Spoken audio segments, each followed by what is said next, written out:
నల్గొండ ప్రాంతానికి తాగునీరు అందించే ఎస్ఎల్బీసీ ప్రాజెక్టు విషయంలో ఒక కీలక పరిణామం చోటు చేసుకుందని చెప్పుకోవచ్చు. ఈ పనులకు సంబంధించి ఇప్పటివరకు పెండింగ్లు ఉన్న వాటిని పనులను పురోగించేందుకు, అదేవిధంగా పరుగులు పెట్టించేందుకు రాష్ట్ర ప్రభుత్వం ఒక కొత్త కార్యక్రమాన్ని తీసుకోవడం జరిగింది. దీనికి సంబంధించి ఒక లేటెస్ట్ సర్వే ద్వారా ఇప్పుడు ప్రజెంట్ టన్నెల్ బోరింగ్ మిషన్ వల్ల అక్కడ జరుగుతున్న పనులకు ఆటంకం కలుగుతున్న పరిస్థితి అయితే ఉంది. మొత్తం ఎస్ఎల్బీసీ ప్రాజెక్టు 44 కిలోమీటర్లకు సంబంధించి కేవలం ఇప్పటివరకు 32 కిలోమీటర్లు మాత్రమే పూర్తి చేసుకోవడం జరిగింది. ఇంకా 9.5 కిలోమీటర్లు ఇంకా పెండింగ్లో ఉంది. దీనికి సంబంధించి ఇటీవల చోటు చేసుకున్న ఈ ప్రమాదం అవుతుందో దానివల్ల టన్నెల్ బోరింగ్ మిషన్ కానీ అదేవిధంగా పనులకు తీవ్ర ఆటంకం కలుగుతుంది. కాబట్టి దీనికి సంబంధించి ఏ విధంగా చేయాలి, ముందుకు ఏ విధంగా వెళ్ళాలి, దానికి సంబంధించి ఒక లేటెస్ట్ ప్రభుత్వం ఇది ఎక్విప్మెంట్ తీసుకురావడం జరిగింది. దీనికి సంబంధించి ప్రపంచంలో ఇప్పుడు ఈ మధ్యకు సంబంధించి తీసుకొచ్చిన ఈ సర్వేకి సంబంధించిన దీని కార్యక్రమానికి సంబంధించి లేటెస్ట్ సర్వేని అయితే చేపట్టింది. దీన్ని ఎలిబోర్న్ జియోఫిజికల్ సర్వేను చేపట్టాలని చెప్పేసి నిర్ణయించి మనం చూడవచ్చు. విజువల్స్లో హెలికాప్టర్ ద్వారా మొత్తం ఈ డెప్త్గా లోపల ఎంతవరకు ఏ విధంగా ఉంటుంది, దాదాపు 1000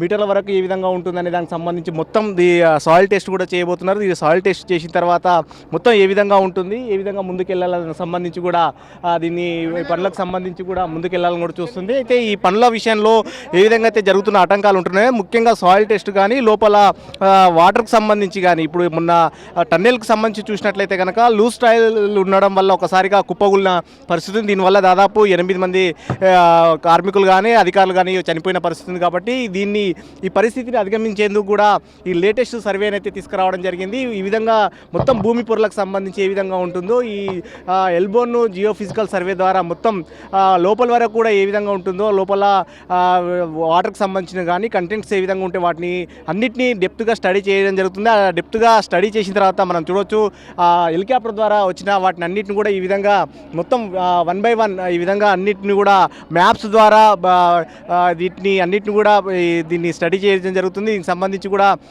ఇండియన్ ఆర్మీ నుంచి కూడా ప్రత్యేకంగా ఈ ఎక్విప్మెంట్కి సంబంధించి ప్రజెంట్ బ్రహ్మపుత్ర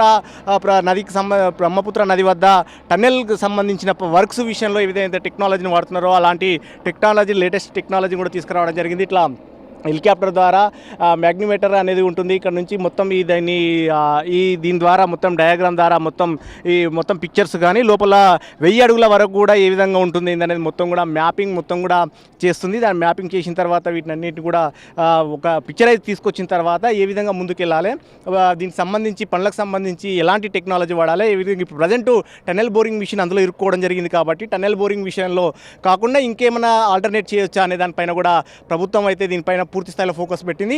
ఈ పనులన్నింటినీ కూడా వచ్చే 2 ఏళ్లలో కేవలం ఇప్పుడు ఏవైతే ఎస్టిమేషన్ ఉన్నాయో, అంచనాలు ఉన్నాయో ఆ అంచనాల ప్రకారంగానే పనులన్నింటినీ ఇక్కడ కంప్లీట్ చేసేసి 2 ఏళ్లలో కంప్లీట్ చేసేసి గ్రావిటీ ద్వారా ప్రతిరోజు 4000 క్యూసెక్ల వాటర్ను తీసుకెళ్ళి మొత్తం 30 టీఎంసీల వాటర్ను నల్గొండ ప్రజల ప్రాంతానికి తీసుకెళ్ళి ఆ ప్రాంతానికి సంబంధించిన దాదాపు 3 నుంచి 4 లక్షల ఎకరాలకు కానీ దాదాపు 30 లక్షల మంది ప్రజలకు తాగునీటి అవసరాలు తీర్చేందుకు కూడా ప్రభుత్వం అయితే చేస్తుందని చెప్పవచ్చు. కెమెరామెన్ లక్ష్మణ్తో ప్రతాప్, 10 టీవీ, అచ్చంపేట నుంచి.